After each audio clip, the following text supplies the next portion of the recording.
Uma Thomas MLA വീണ് പരിക്കേറ്റ സംഭവത്തിൽ പരിപാടിയുടെ സംഘാടകരായ മൃദംഗ വിഷന്റെ CEO അറസ്റ്റിൽ. ഷമീർ അബ്ദുൾ റഹീമിന്റെ അറസ്റ്റോടെ കേസിൽ പിടിയിലായവരുടെ എണ്ണം 2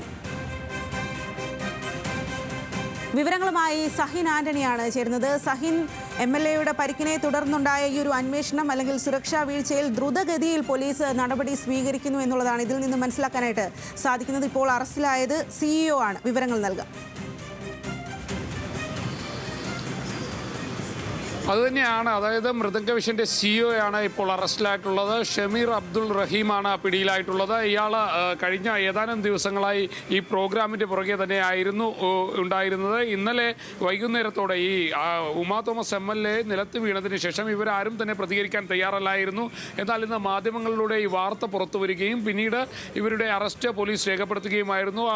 വൈകുന്നേരം 7 മണിയോടുകൂടിയാണ് ഇയാൾ താമസിക്കുന്ന ഇടത്തു നിന്നും ഇയാളെ പോലീസ് പിടികൂടിയിട്ടുള്ളത്. എന്തായാലും ഇയാളുടെ അറസ്റ്റ് ഇപ്പോൾ രേഖപ്പെടുത്തിക്കൊണ്ടിരിക്കുകയാണ്. എറണാകുളം സൗത്ത് അസിസ്റ്റന്റ് കമ്മീഷണർ രാജ്കുമാറിന്റെ നേതൃത്വത്തിലുള്ള സംഘം COയെ ഇപ്പോൾ ചോദ്യം ചെയ്യുന്നുണ്ട്. ഇനി ഇതിൻ്റെ MD കൂടി പിടിയിലാകാനുണ്ട്. MD നികേഷ് കുമാർ കൂടി പിടിയിലായാൽ മാത്രമേ ഇത് സംബന്ധിച്ചുള്ള കൂടുതൽ വിവരങ്ങൾ പുറത്തു വരികയുള്ളൂ. എന്തായാലും ഇപ്പോൾ ഇവർക്ക് ജാമ്യം കിട്ടുന്ന വകുപ്പുകൾ തന്നെയാണ് പോലീസ് ഉൾപ്പെടുത്തിയിരിക്കുന്നതെന്നാണ് മനസ്സിലാക്കാൻ കഴിയുന്നത്. അതുകൊണ്ട് തന്നെ ഈ പ്രതിയെ ഇവിടെ നിന്ന് സ്റ്റേഷനിൽ ജാമ്യത്തിൽ വിട്ടയക്കുമോ എന്നുള്ളവരാണ് ഇനി കാത്തിരുന്ന് കാണേണ്ടത്. അതേസമയം ഇവർ നടത്തിയിട്ടുള്ള ഈ പരിപാടിയിലെ സാമ്പത്തിക പിരിവ് സംബന്ധിച്ചുള്ള അന്വേഷണവും പോലീസ് ആരംഭിക്കുമെന്ന് അറിയാൻ കഴിയുന്നുണ്ട്. ഇതിൽ ഒരു കുട്ടിയിൽ നിന്നും 2000 രൂപ മുതൽ 5000 രൂപ വരെ പ്രതികൾ വാങ്ങിയിട്ടുണ്ട് എന്നുള്ളത് പോലീസിന് വിവരം ലഭിച്ചിരുന്നു. അത് സംബന്ധിച്ച് ഈ കുട്ടികളുടെ മാതാപിതാക്കൾ പരാതി നൽകാനും തയ്യാറാണ്. അങ്ങനെ പരാതി നൽകുകയാണെങ്കിൽ സ്വാഭാവികമായും ഇതിൻ്റെ അകത്ത് നടന്നിട്ടുള്ള സാമ്പത്തിക തിരിമറികളെക്കുറിച്ചും സാമ്പത്തിക ഇടപാടുകളെക്കുറിച്ചും പോലീസിന് അന്വേഷിക്കേണ്ടതായി വരും.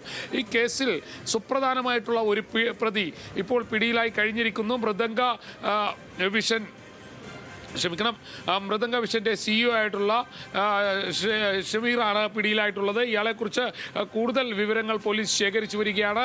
എന്തായാലും പ്രതി പിടിയിലാകുമ്പോൾ ഇയാളുടെ കൂട്ടാളിയായിട്ടുള്ള നികേഷ് കുമാർ ഹൈക്കോടതിയെ സമീപിച്ചിട്ടുണ്ട്. മുൻകൂർ ജാമ്യത്തിനായി ഹൈക്കോടതിയെ സമീപിച്ചു എന്നാണ് മനസ്സിലാക്കാൻ കഴിയുന്നത്. അതേസമയം തന്നെ ഇവന്റ് മാനേജ്മെന്റ് കമ്പനിയുടെ മാനേജറായിട്ടുള്ള കൃഷ്ണകുമാറിന്റെ അറസ്റ്റ് പോലീസ് നേരത്തെ തന്നെ രേഖപ്പെടുത്തി കഴിഞ്ഞിരുന്നു. എന്നാൽ അയാളെ ഇതുവരെ സ്റ്റേഷൻ ജാമ്യം നൽകാൻ പോലീസ് തയ്യാറായിട്ടില്ല എന്നുള്ളതാണ് മനസ്സിലാക്കാൻ കഴിയുന്നത്. ഒരുപക്ഷെ കൃഷ്ണകുമാറിന്റെ ജാമ്യം നീണ്ടുപോകാനുള്ള സാധ്യതയും തള്ളിക്കളയാൻ കഴിയുകയില്ല. ഏതായാലും അസിസ്റ്റന്റ് കമ്മീഷണർ അടക്കമുള്ള ആളുകൾ ഇപ്പോൾ അകത്തുണ്ട്. അവർ വിശദമായി തന്നെ ഇവരുടെ മൊഴി രേഖപ്പെടുത്തുകയാണ്. ഇവരെ വിശദമായി തന്നെ ചോദ്യം ചെയ്യുകയാണ്. നിർണായകമായ ഒരു അറസ്റ്റ് ഈ കേസുമായി ബന്ധപ്പെട്ട് ഇപ്പോൾ നടന്നിരിക്കുന്നു എന്നുള്ളതാണ്. പോലീസ് ദ്രുതഗതിയിൽ തന്നെ കാര്യങ്ങൾ മുന്നോട്ട് നീക്കുന്നുണ്ട്. പക്ഷേ പല ഘട്ടങ്ങളിലും പോലീസ് ചിലയിടങ്ങളിൽ പാളുകയുണ്ടായി. ഇത്രയും വലിയ പരിപാടി നടന്നിട്ട് അവിടെ ഒരു കൃത്യമായ പരിശോധന നടത്താനോ അല്ലെങ്കിൽ അവിടെ ഈ ബാരിക്കേഡ് കെട്ടിയിട്ടുണ്ടോ എന്ന് പരിശോധിക്കാനോ പോലീസിന് കഴിഞ്ഞില്ല. പക്ഷേ ഇത് കേസായപ്പോൾ അതിവേഗത്തിൽ തന്നെ പ്രതികളെ പിടികൂടാൻ പോലീസിന് കഴിഞ്ഞിട്ടുണ്ട് എന്നുള്ളതും എടുത്തു പറയേണ്ടതാണ്. ശരി, സഹീൻ, ഉമാ തോമസ് MLA വീണ് പരിക്കേറ്റ സംഭവത്തിൽ പരിപാടിയുടെ സംഘാടകരായ മൃദംഗ വിഷന്റെ CEO ഇപ്പോൾ അറസ്റ്റിലായിരിക്കുന്നു. ഷമീർ അബ്ദുൾ റഹീമിന്റെ അറസ്റ്റോടെ കേസിൽ ഇപ്പോൾ പിടിയിലായവരുടെ എണ്ണം 2. ആ വിവരങ്ങളാണ് സഹിൻ ആന്റണി നൽകിയത്.